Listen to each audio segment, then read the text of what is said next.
Hello there, my name's Tim Wyatt. I'm an occult writer, researcher, and organizer based in Yorkshire in the north of England. And tonight we're going to look at something which I find absolutely fascinating, a hidden world all around us in which most of us are unaware. Science openly admits that it can't see around 95% of the universe. Most of what's meant to be there is actually invisible to us. And these unobservable aspects are given the somewhat vague and confusing names of dark matter and dark energy. The truth is that no one seems to be able to satisfactorily explain this. Largely unknown to the public, and even within the scientific community itself, is a branch of study known as plasma physics. This isn't a particularly new discipline. It's been around for decades, but it's been almost wholly neglected by mainstream scientists. And this suggests that a staggering 99.9% of the universe consists not of physical matter formed into atoms, but non-atomic plasma. So if this is true, this has profound implications for science because it effectively means that science is only studying 1,000th of the overall reality. If you're interested in this, and it's just by way of an aside, there is an amazing new book called A New Science of Heaven by the veteran British science writer Robert Temple, which goes into this in great detail. Very interesting it is, even for non-scientists like myself. So materialistic science, as it's now perceived as this kind of scientific religion, usually denies such things as soul or spirit. It denies that human beings are anything but flesh and bone and blood. It denies that we have subtle bodies. It denies that there are invisible realms. If we can't see it, they insist that it doesn't exist. And the big gaping irony here is that materialistic science labels all alternative explanations of reality as heresy, fantasy, or primitive superstition. But who's being primitive here, I wonder? As students of the Ageless Wisdom tradition, currently embodied in such things as Theosophy, we accept that the physical world is only one aspect of a far wider reality, and possibly not even the most important aspect, although it's the one we're most familiar with. But we hold the view that there are invisible realms and hidden kingdoms of nature which are not readily accessible to our comparatively crude physical apparatus. And I suggest that ignoring these invisible realms is to ignore reality itself. So today I want to explore these concealed worlds along with the life forms contained within them. And we're talking principally about the world of nature spirits or elementals on the one hand, and the world of angelic beings or Devas on the other. Now, a considerable amount has been written about this, especially in the earlier theosophical literature, but oddly, it remains a relatively neglected area of study and discussion. I began researching this particular world of nature spirits and Devas 3 or 4 years ago now, and reading a great deal into it and talking to people about these things. And of all the many lectures I've given over the years on various esoteric topics, this one seems to create as much, if not more, interest than any other subject. And that includes my specialist area of death, karma, and reincarnation. I think the fact that it does evoke so much interest is hugely significant. Now, both these kingdoms involve vast hierarchies of nature spirits or elementals operating in the 4 elements of air, earth, fire, and water, principally on the etheric and on the astral planes, And then at a much higher level, there are even more powerful creative figures, the Devas, which is the Sanskrit word meaning shining ones, otherwise known in other traditions as the angelic kingdoms, which operate on the mental and, to a lesser extent, the astral planes. Now, some people conflate these two non-physical kingdoms into one. My own view is that although they are intimately connected, they're on entirely separate evolutionary streams.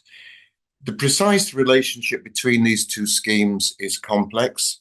The Devas are said to be more advanced than humans, although some have passed through the human stage. One way of describing the relationship between the Devas and the nature spirits is sometimes by describing the Devas as the architects and the nature spirits as the builders or the workers. This may be true, but rather oversimplistic. Now, there are thousands upon thousands of descriptions of these nature spirits, depending on the location, on the epoch, and on the different culture.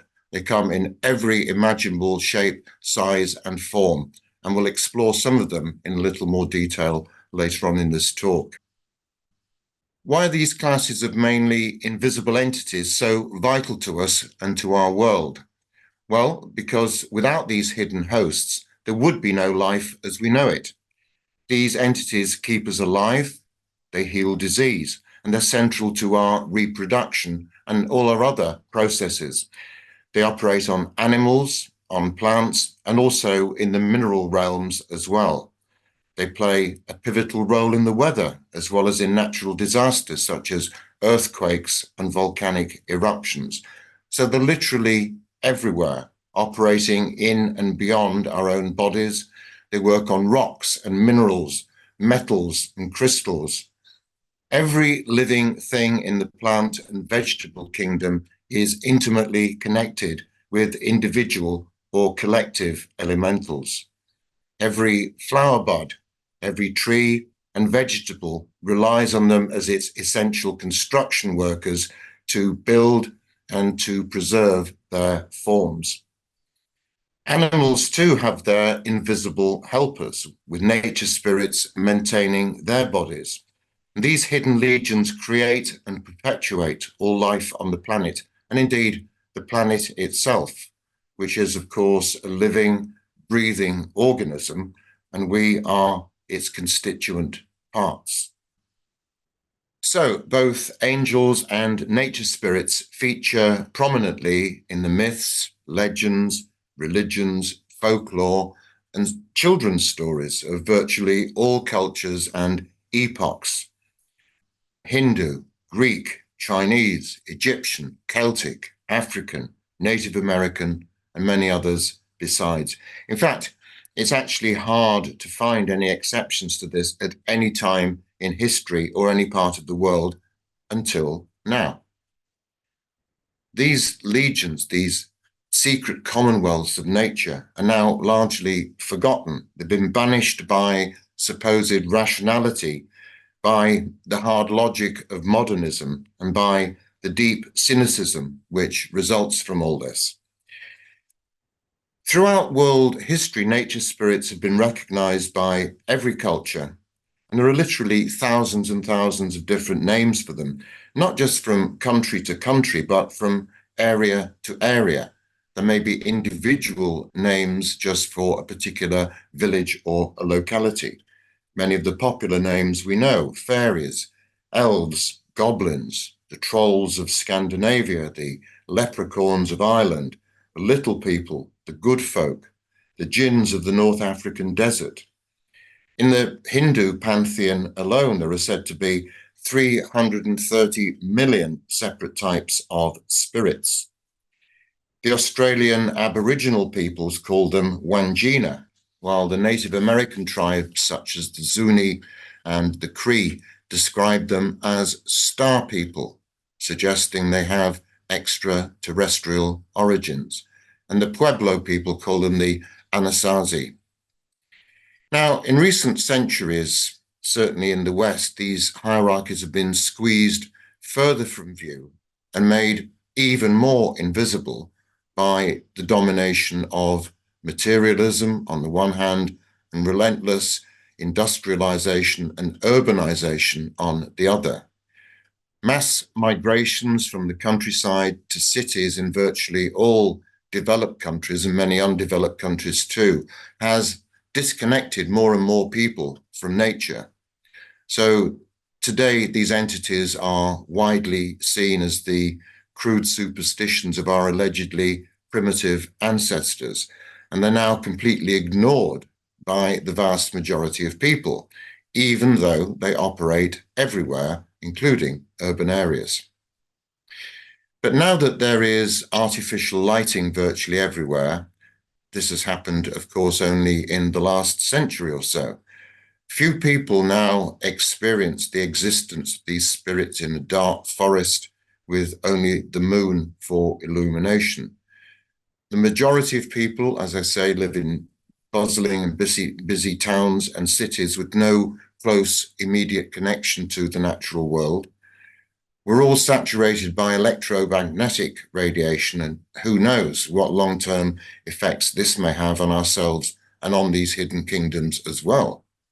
We also live in an age of ultra-cynicism, where the existence of magic or non-physical realms is just denied and derided, and where we only accept largely what we can hear, see, smell, taste, or touch.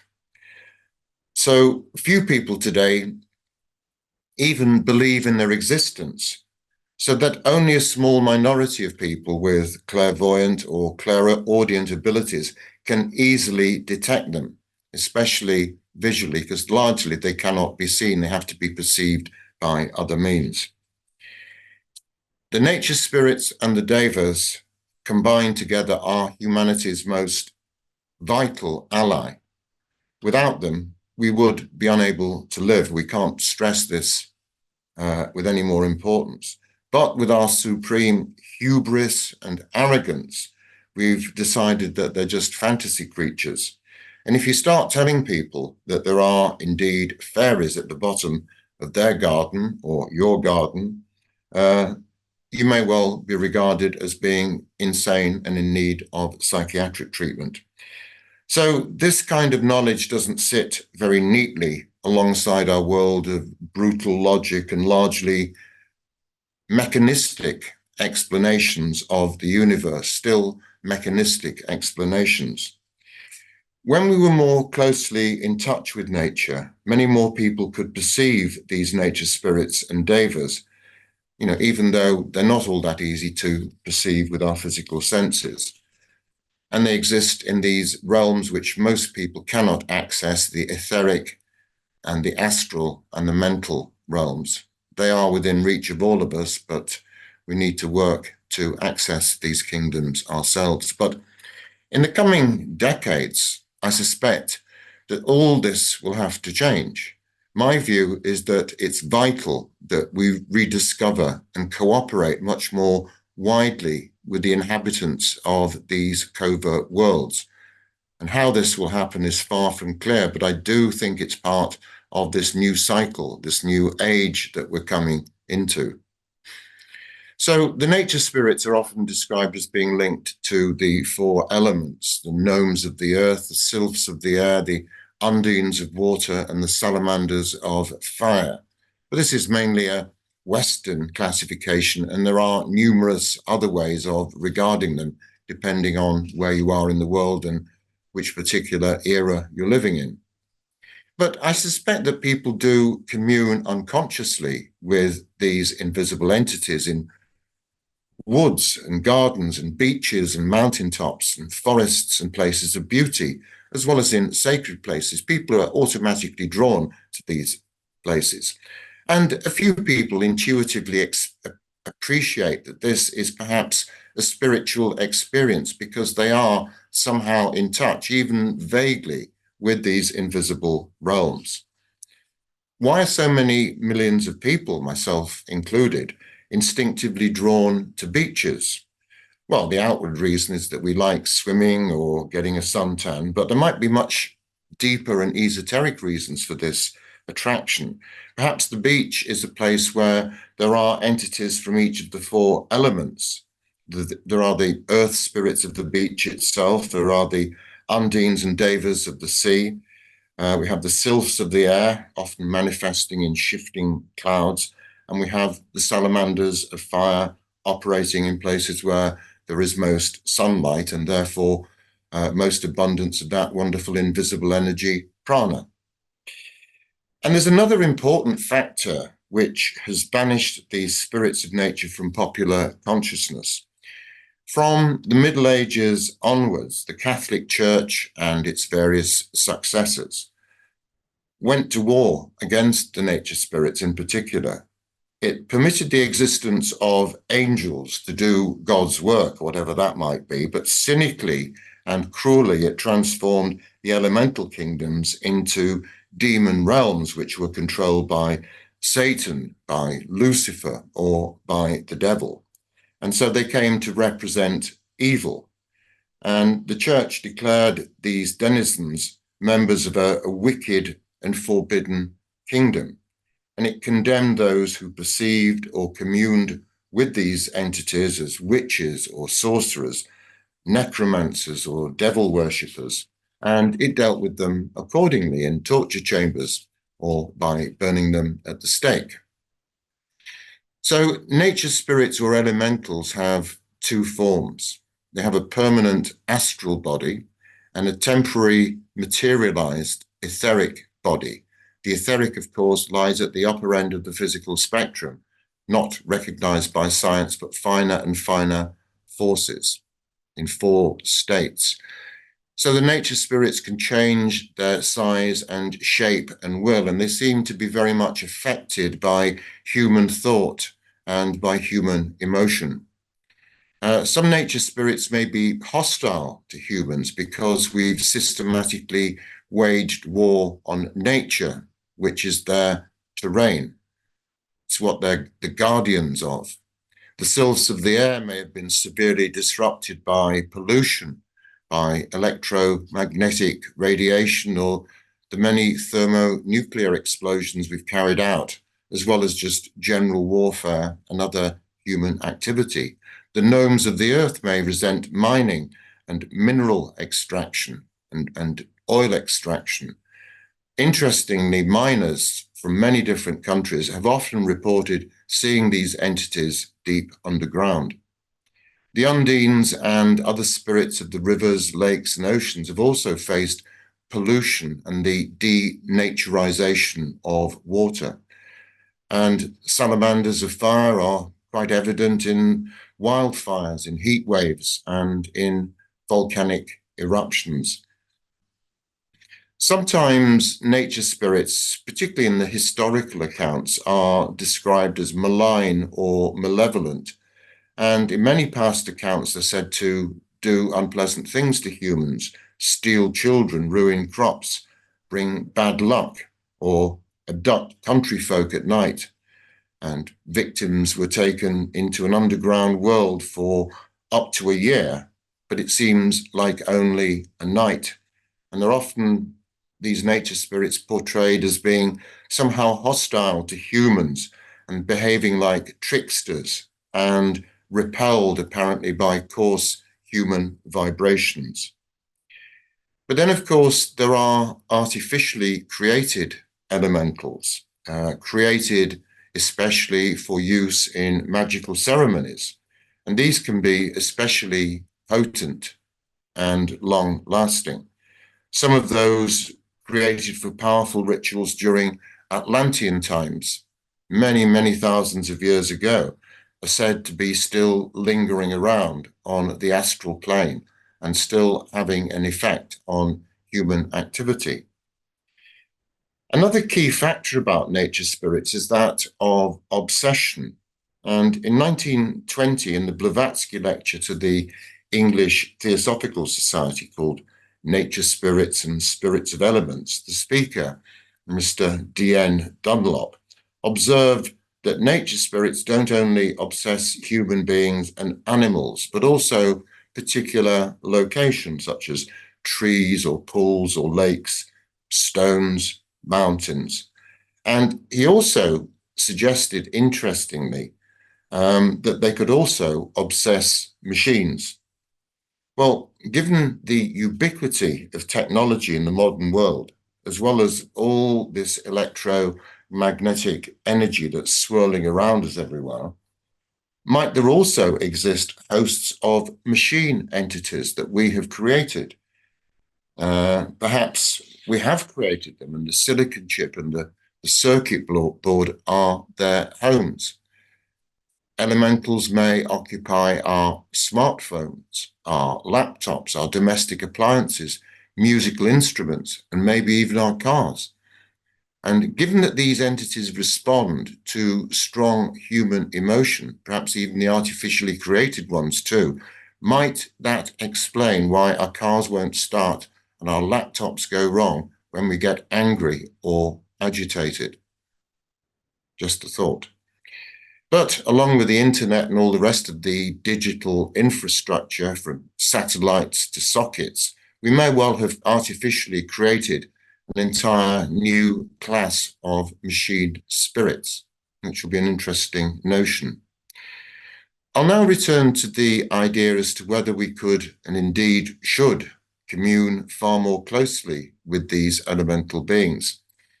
The former theosophist and founder of the Anthroposophical Society, Rudolf Steiner, lectured extensively about nature spirits until his death almost 100 years ago in 1925.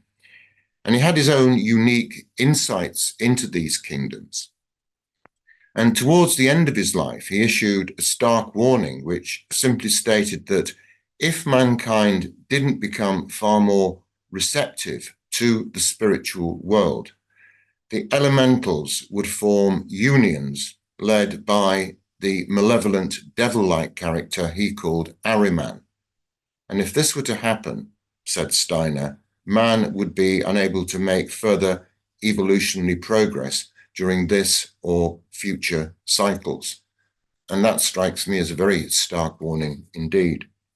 We'll turn now to the Devas, or the angels, which I believe are a much more advanced evolutionary stream above the human kingdom. Perhaps that's our next port of call when we stop being humans in bodies. So in Christian theology, there are 9 different classes of angels grouped into 3 separate choirs, though there are the seraphim, the fiery ones, the cherubim, the ones closest to God, the thrones, keepers of the celestial record, the dominions, which act as God's dispenser of justice, the virtues, who are like the middle management of the angelic kingdom, the powers, in charge of maintaining the natural world, and the principalities, the border guards. And then there are the 4 archangels, who are the guardians of all things physical. And they operate among us as, for example, the pioneers of new ideas, as explorers, human rights leaders, philanthropists, and philosophers. Archangel Raphael represents air and works with health and prosperity issues, it said. Michael represents fire and works on issues relating to truth and to courage. Gabriel represents water, helps other angels communicate their messages. And Uriel, representing earth, concentrates on knowledge and wisdom. Now, the Hebrews used the word Elohim, both in the singular and the plural, to denote both a monotheistic God and also polytheistic gods as well. Somewhat confusing, but the word appears more than 2,500 times in the Hebrew version of the Bible. And angels have their equivalents in other religions, such as the Devas of Hinduism. And they operate everywhere, from the very local to the interplanetary, and even in interstellar realms as well, I imagine. A mountain, for example, may have an overall presiding Deva bigger than the mountain itself, with numerous lesser Devas controlling different aspects or parts of it. Towns and cities have their own Devas, and so do countries, planets, and solar systems. Their work continues ceaselessly and almost invisibly. And Devas have an effect not just on the minds of individuals, but also humanity's collective consciousness as well. And we shouldn't forget that this exists and is an important dynamic in the earth. So instinctively and unconsciously, many people suspect that they are naturally drawn to those places where devas exist in perhaps more profusion than others. They commune with flower devas in their gardens, by water devas, by rivers or lakes or streams, or tree devas when they walk in a wood. They're all in unconscious contact with the spirits of the mountains when they go hill walking. They do it, they enjoy it, but they don't know exactly why. So, as we said, devas, like nature spirits, don't have solid physical bodies. They're more about knowing and being than doing things. Our perception of them when it occurs is intuitive rather than pictorial, although some people do claim to see them. They're non-human, although some are said to incarnate in human form sometimes to be near those they love.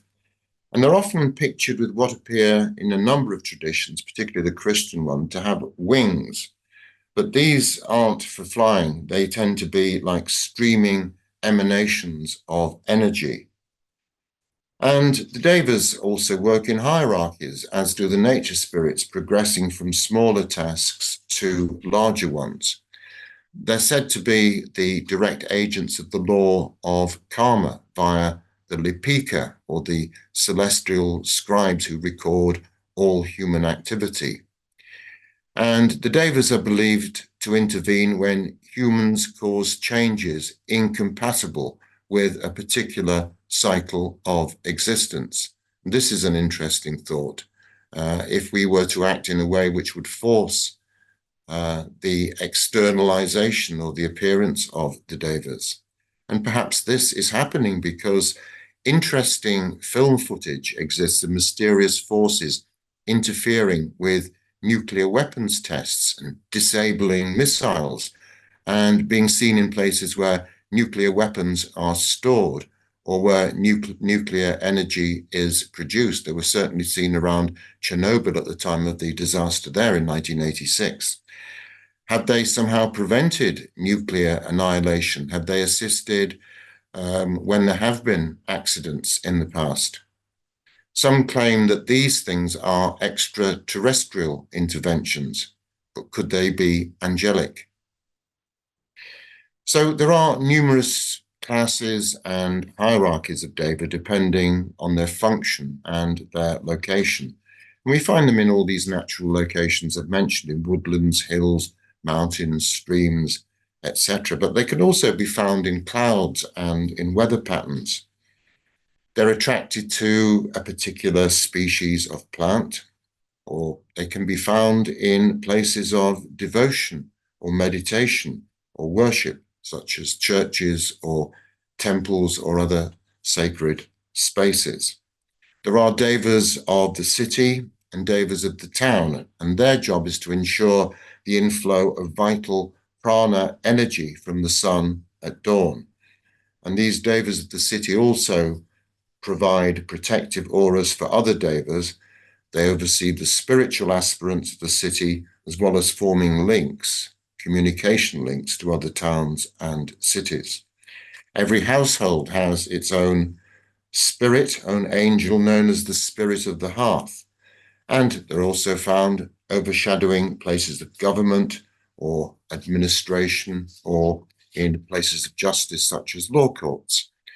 An archangel presides over the entire solar system, and others, spiritual regents, if you like, preside over each of the planets. There's a world angel as well as national angels. The angel of the sun links it to Sirius, so it is said. They also, interestingly, assist in the synchronicity of research by overshadowing and impressing scientists and artists with new ideas and insights, which is why you often find two people studying the same thing at the same time, unknown to each other, like Mr. Mercedes and Mr. Benz, who a few miles apart were developing the internal combustion engine. Guardian angels can look after individuals or a group of people.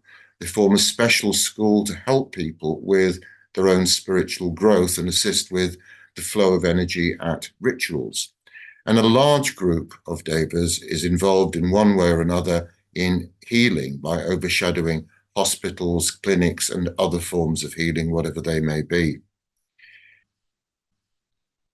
More than a century ago, the second generation theosophist Charles Leadbeater suggested that one of the priorities in the forthcoming Aquarian age, as I suggested earlier, would be closer recognition, communication, and cooperation with the Devas. He didn't mention any kind of time scale or the mechanics of this. But he suggested that this might be connected to an increasing appearance of the hidden hierarchy of advanced individuals, sometimes referred to as the masters of wisdom or the Mahatmas, the people who guide this planet at some point in the coming decades. This is widely predicted by a number of people. Perhaps some or all of these entities are angry at the way we've exploited, abused, and polluted our host planet in every way imaginable, not just in the obvious physical ways, but also astrally and mentally. And these can be just as polluting as carbon emissions or oceans choked up with plastic waste. So maybe only a closer cooperation with the Devas and the nature spirits can help heal this troubled and challenged world and save us from the many potential catastrophes that we face. The Devas and the nature spirits could be our most crucial allies in this, but they're an invisible army, and few people admit that they exist at all. So any meaningful cooperation with this secret Commonwealth is going to be difficult, and by necessity, it will probably only involve relatively small numbers of human beings who, for a start off, are sympathetic towards them and knowledgeable about their existence and their powers and capacities.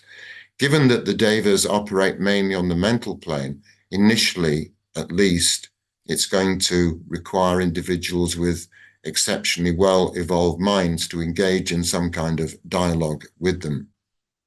But over the years, a number of theosophists have apparently had the clairvoyant faculty to observe both nature spirits and angels or devas at work. Dora van Gelder's book, The Real World of Fairies, offers some really fascinating descriptions of nature spirits. She grew up in Java in Indonesia, where as a child she regularly communed with these spirits, and then she continued this contact after moving back to the United States.